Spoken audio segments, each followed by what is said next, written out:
नमस्कार, मैं हूं पूजा से। चलिए रुक करते आज की कुछ बड़ी खबरों का। पीएम नरेंद्र मोदी मॉरिशस के दौरे पर हैं। मॉरिशस में पीएम नवीन चंद्र राम गुलाम के पीएम ने मोदी को अपने देश के सर्वोच्च सम्मान the grand commander of the order of the star end of the Indian ocean दिया। पीएम मोदी मॉरिशस का सर्वोच्च सम्मान पाने वाले पहले भारतीय हैं। इसके अलावा ये किसी विदेशी राष्ट्र के तहत पीएम मोदी को दिया गया है 21वां अंतर्राष्ट्रीय पुरस्कार है। उनको ये सम्मान मिलने पर सीएम धामी ने एक्स पर पोस्ट शेयर किया, जिसमें उन्होंने लिखा कि मॉरिशस में सर्वोच्च सम्मान से सम्मानित किया जाना प्रत्येक देशवासियों के लिए अत्यंत गर्व का क्षण है। ये सम्मान प्रधानमंत्री के नेतृत्व में दूरदर्शिता और वैश्विक मंच पर भारत के प्रभाव को प्रदर्शित करता है।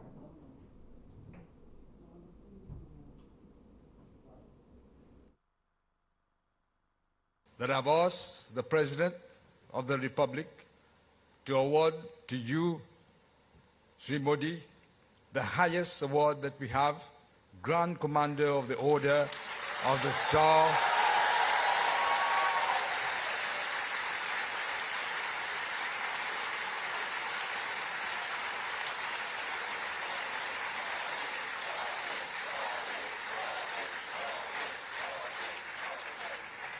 Grand Commander of the Order of the Star and Key of the Indian Ocean, very fitting for you, Prime Minister.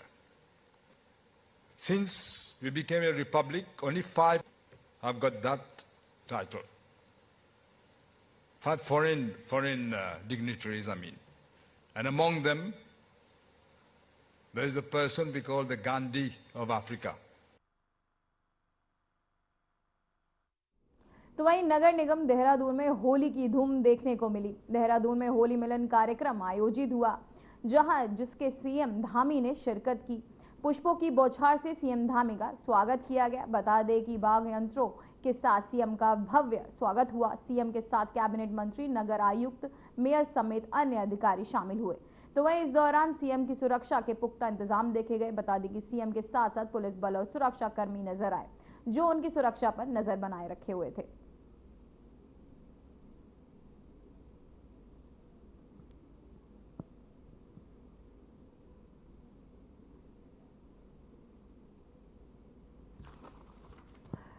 Dehradun से बड़ी खबर सामने आ रही है, जहां चारधाम यात्रा के लिए रोडवेज की पूरी तैयारी। यात्रा रूट पर रोडवेज की 1984 बसें लगाई गई, जो गढ़वाल मंडल में यात्रियों की सुविधा के लिए चलेगी बसें। बसों की कमी पर दूसरे राज्यों से भी ली जाएगी मदद। 30 अप्रैल से शुरू हो रही है चारधाम यात्रा। आपको बताते चले, 30 अप्रैल से चारधाम यात्रा शुरू हो, जहां चारधाम यात्रा के लिए रोडवेज की पूरी तैयारियां तेज हैं।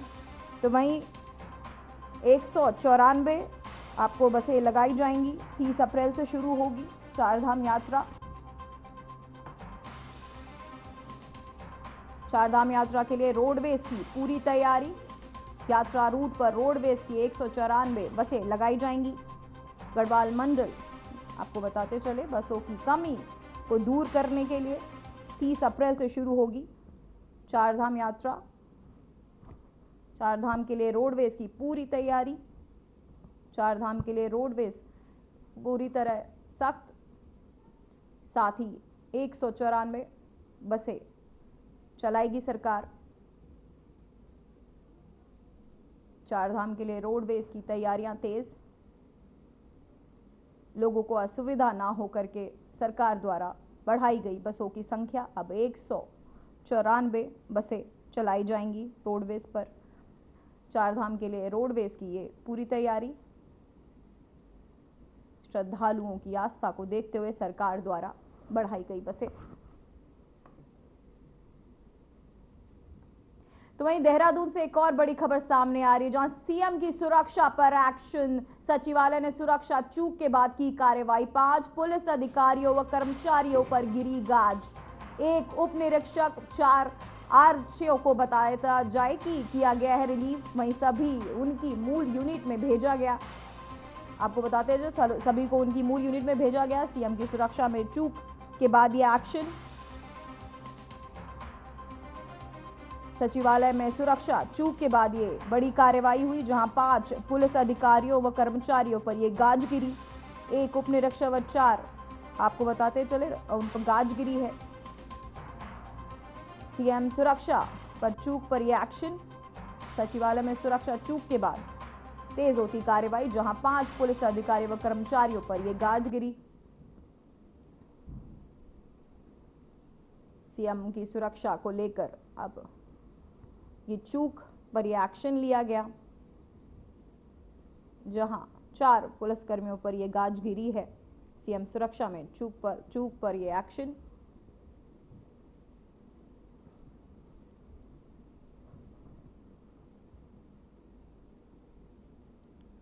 आपको बताते चले तो वहीं देहरादून से एक और बड़ी खबर सामने आई, जहां अवैध मदरसों पर प्रशासन की बड़ी कार्यवाही। अवैध रूप से संचालित 12 मदरसे किए गए सील। विकास नगर और सहसपुर नगर में चल रहे थे ये मदरसे। फरवरी से जारी अवैध मदरसों पर सख्ती। तो वहीं आपको बताते चले, मदरसों पर अब सख्त सरकार, जहां फरवरी से जारी है अवैध मदरसों पर यह सख्ती। डीएम सचिव सवीन बंसल के आदेश पर यह प्रशासन की कार्यवाही। विकास नगर और सहसपुर में चल रहे थे ये अवैध मदरसे, जहां अवैध रूप से संचालित 12 मदरसे किए गए सील। अवैध मदरसों पर प्रशासन की बड़ी कार्यवाही। आपको बताते चले बड़ी खबर, जहां डीएम सवीन बंसल के आदेश पर प्रशासन की कार्रवाई। फरवरी से जारी किए जाएंगे आदेश। सहसपुर में चल रहे थे अवैध मदरसे, जहां अवैध मदरसों पर प्रशासन की बड़ी कार्यवाही।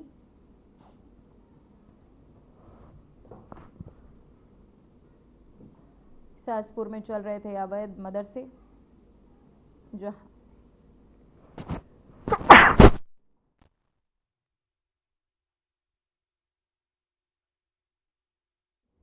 तो वहीं चारधाम यात्रा को सुचारू संचालन के लिए हरिद्वार एआरटीओ प्रशासन ने तैयारियां तेज कर दी हैं। इस बार 10,000 से अधिक वाहनों के लिए ग्रीन कार्ड जारी करने का लक्ष्य रखा गया, जिससे यात्री वाहनों की पार्किंग और हेल्प डेस्क व्यवस्था को बेहतर बनाया जा सके।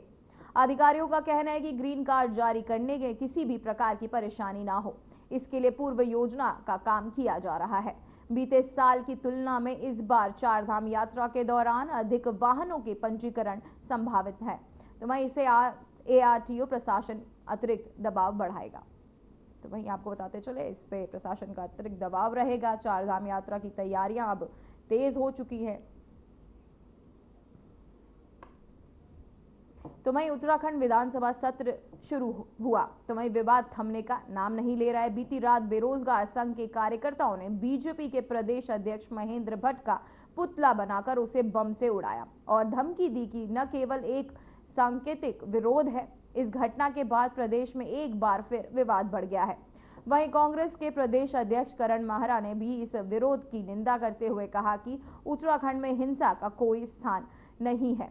तो वही विरोध और आंदोलन के चलते आपको बता दें कि शांतिपूर्ण तरीके से किया जाना चाहिए, ऐसा उन्होंने कहा।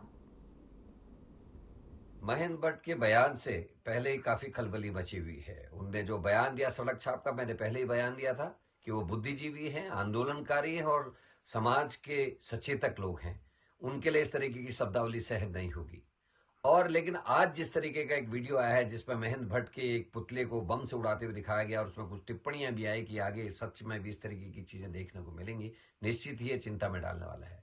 नक्सलवादी क्षेत्रों में इस तरीके की बातें आती थी, लेकिन उत्तराखंड की शांत वादियों में इस तरीके की घटनाओं के लिए कोई स्थान नहीं है। मैं आप सबसे निवेदन करना चाहता हूं, और कांग्रेस भी इसमें प्रतिभाग करेगी, पुतले जलाएं, जनता के बीच में जाके आप मीटिंगें करें, विरोध करें, जन आंदोलन करें, लेकिन हिंसा का कोई स्थान नहीं होना चाहिए। लोकतंत्र में सभी को बोलने की भी स्वतंत्रता होती है, अभिव्यक्ति की स्वतंत्रता है और विरोध जताने की भी स्वतंत्रता है। लेकिन जिस तरह से जो प्रदर्शन जिस तरह से किया गया, ये प्रदेश के भविष्य के लिए अच्छा नहीं है और ये अराजक तत्व प्रदेश को किस दिशा में ले जाना चाहते हैं, ये भी एक चिंतनीय विषय है। तो वहीं हरिद्वार में अवैध निर्माणों के खिलाफ प्रशासन की सख्ती जारी है, जहां सिंचाई विभाग की जमीन पर बने अवैध मजार को हटाने की तैयारी शुरू कर दी गई है। खबर सामने आने के बाद उच्च अधिकारियों ने तुरंत संज्ञान लिया, जिसके बाद विभाग ने मजार पर 10 दिन का नोटिस चस्पा कर दिया है। प्रशासन के साफ कहा कि तय सीमा के बाद बुलडोजर भी कार्रवाई की जाएगी। तो वहीं 10 दिनों के भीतर अवैध निर्माण हटाने के निर्देश दिए गए, अन्यथा प्रशासन सख्त कदम उठाएगा। बताया जा रहा है कि मुख्यमंत्री स्तर तक ये मामला पहुंच चुका है, जिसके बाद कार्यवाही में तेजी लाई गई। देखिए, जैसे ही हमारे संज्ञान में आया था कि वहाँ पे एक अवैध मज़ार का निर्माण किया गया, जो कि सिंचाई विभाग की जगह पे बताई गई थी। इसके संबंध में हमारे द्वारा पुनर्वा सिंचाई, उत्तराखंड सिंचाई, यूपी सिंचाई तीनों को सूचित करा गया था। यूपी सिंचाई के द्वारा उस संबंध में वहाँ नोटिस भी दिया गया है और चिपका भी दिया गया है, जिसके अंदर 10 दिन का समय दिया गया है। तो जैसे ही नोटिस का पीरियड खत्म होता है, वहाँ पे जितनी पर्याप्त पुलिस मात्रा की आवश्यकता होगी, उस हिसाब से वहाँ पे कार्रवाई कर दी जाएगी। सर, नोटिस देने के बाद देखिए, अभी इस तरह का कोई विवाद संज्ञान में नहीं आया है और इसमें विभागीय कार्रवाई क्योंकि शुरू हो चुकी है, तो जैसे ही नोटिस पीरियड खत्म होता है तो उसको जो भी अवैध मज़ार है उसको हटा दिया। देखिए, ये तो एक निरंतर कार्रवाई है, अवैध कब्जे होते रहते हैं बहुत सारी हमारी जगह, क्योंकि ये मेला क्षेत्र है, यहाँ पे बहुत सारी जगह हमारी खाली है, सिंचाई विभाग की उत्तर प्रदेश की हो या उत्तराखंड की हो, कई जगह हमारी खाली रहती है। इस वजह से कई जगह झुग्गी झोपड़ियाँ बन जाती हैं, कुछ लोग अवैध अपनी संरचना बना लेते हैं, तो उसको जो हटाने का जो विधिवत कार्रवाई होती है।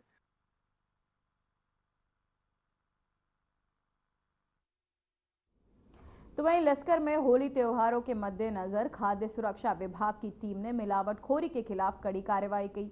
मुख्य खाद्य सुरक्षा अधिकारी महिमानंद जोशी की अगुवाई में टीम ने कई मिष्ठान संस्थानों पर और खाद्य सामग्री संस्थानों पर छापेमारी की। जोशी ने बताया कि खास तौर पर रसगुल्ले और मावे से बनी मिठाइयों पर अधिक मिलावट की शिकायतें आती है, इसलिए इन स्थानों पर सैंपल लिए गए हैं और लश्कर के 4 स्थानों पर मिठाइयों के सैंपल लिए गए और इन्हें जांच के लिए प्रयोगशाला भेजा गया। जांच रिपोर्ट आने के बाद कार्यवाही की जाएगी।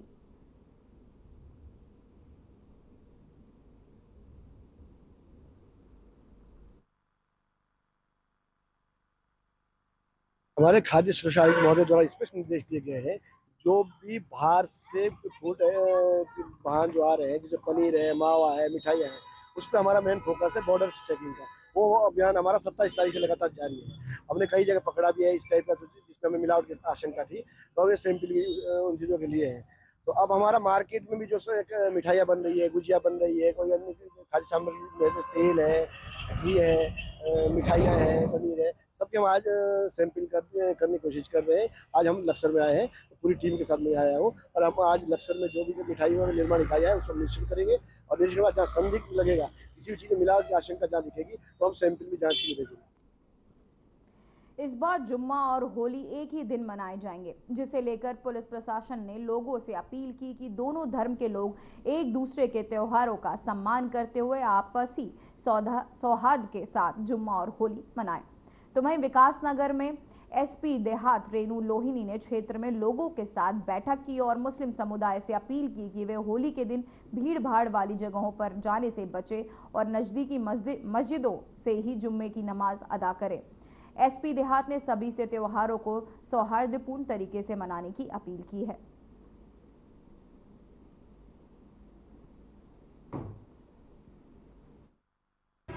विकासनगर एक मिश्रित आबादी का क्षेत्र है। यहाँ पर कई मस्जिदें भी हैं और अलग अलग पॉकेट्स में हैं। तो आज यहाँ पर सम्मानित लोगों को बुलाया गया था, ये देखते हुए कि होली का जो पर्व है और जो जुम्मे की नमाज है वो एक ही दिन पढ़ रही है। तो इसको देखते हुए सभी लोगों को बुलाया गया था और इनको बस इनको ये बताने का प्रयास किया गया कि होली का त्यौहार है, तो ऐसे में साथ में दोनों ही पक्षों को संयम बरतने की आवश्यकता है और जितना भी हो सके ऐसे स्थानों पर जहाँ पर ये त्यौहार बहुत ज़्यादा मनाया जाता है, उन स्थानों को अच्छे से अवॉइड करें और अपनी इबादत के टाइम को देख लें, उसके अकॉर्डिंगली भीड़ कम से कम हर जगह इकट्ठा हो, चाहे वो कोई भी पक्ष हो, और इसमें से सभी को संयम बरतने की यहाँ पर अपील की गई है। तो वहीं समाज कल्याण विभाग ने एक नई पहल शुरू की है, जिसके तहत विभाग ने सभी जिला मुख्यालय, छात्रावास, वृद्धाश्रम और अन्य संस्थाओं की निगरानी सीसीटीवी कैमरों से की जा रही है। इस निगरानी की देखरेख समाज कल्याण मुख्यालय से की जा रही है। वहीं समाज कल्याण निर्देशक प्रकाश चंद्रा ने कहा कि ये पहल संस्थाओं की स्थिति और समस्याओं को जानने के लिए की गई है। उन्होंने बताया कि इससे छात्रावास में रह रहे छात्रों की जानकारी सीधे मुख्यालय में सीसीटीवी के माध्यम से प्राप्त की जा सकेगी और सुरक्षा सुनिश्चित होगी। ये पहल 24 घंटे निगरानी सुनिश्चित करने के लिए है।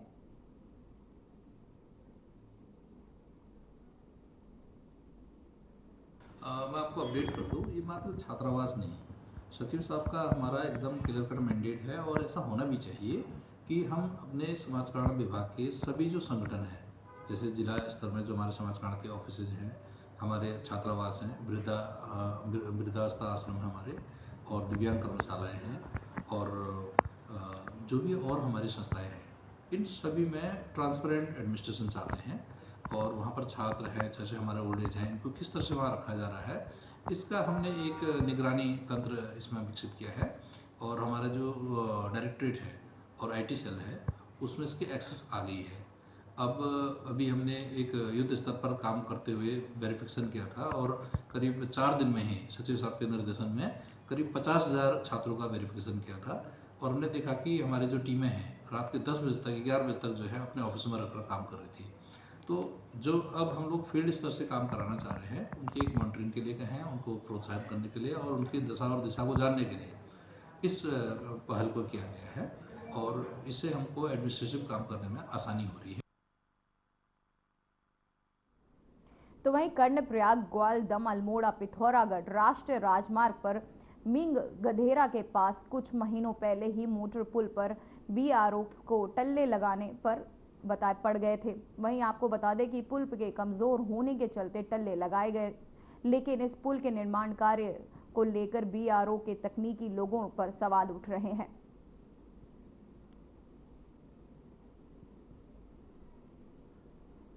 तो वहीं लश्कर से एक हैरान करने वाला मामले सामने आया है, जहां अंडे में छिपकली निकली है, जिसके बाद गांव में हड़कंप मच गया।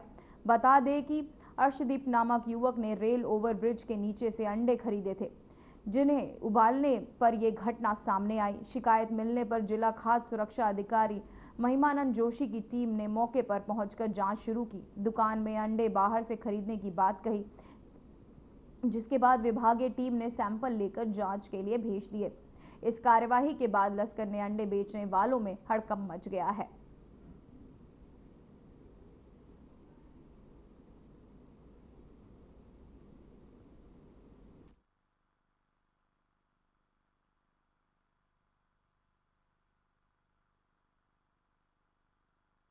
ये हमें एक शिकायत आई थी लिखित में, जिसमें उन्होंने कहा था कि हमने 6 अंडे खरीदे थे लक्सर से, और जिसपे उबालने के बाद जब हमने उसको अंडे को निकाला, उसमें जब अंदर के हमने जर्दी देखी, जर्दी में एक छिपकली नुमा एक वो दिख रहा था।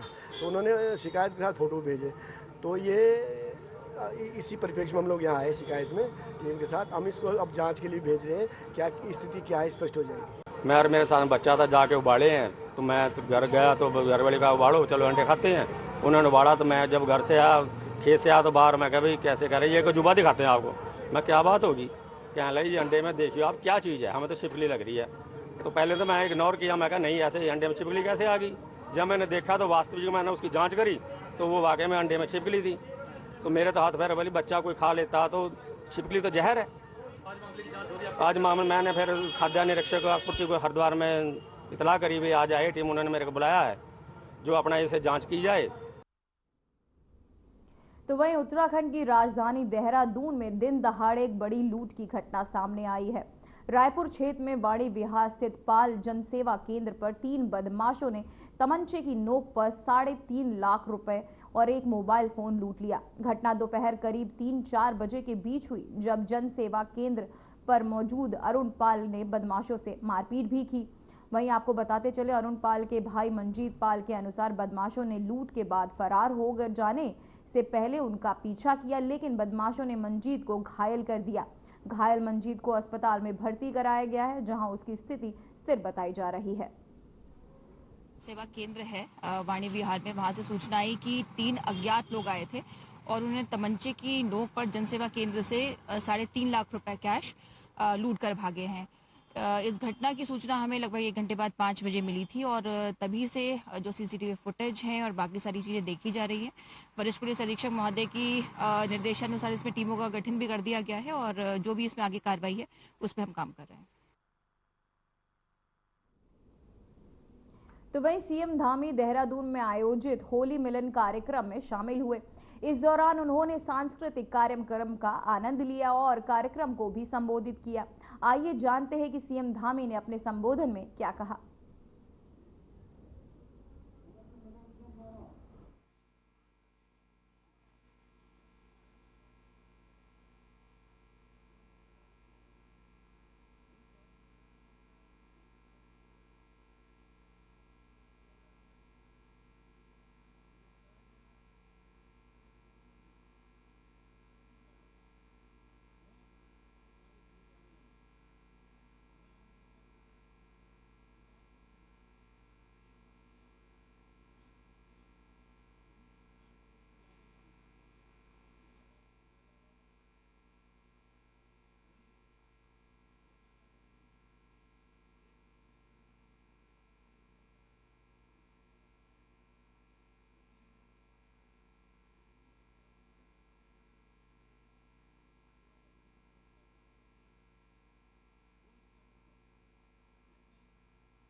फिलहाल बुलेटिन में बस इतना ही। मुझे दीजिए इजाजत। नमस्कार।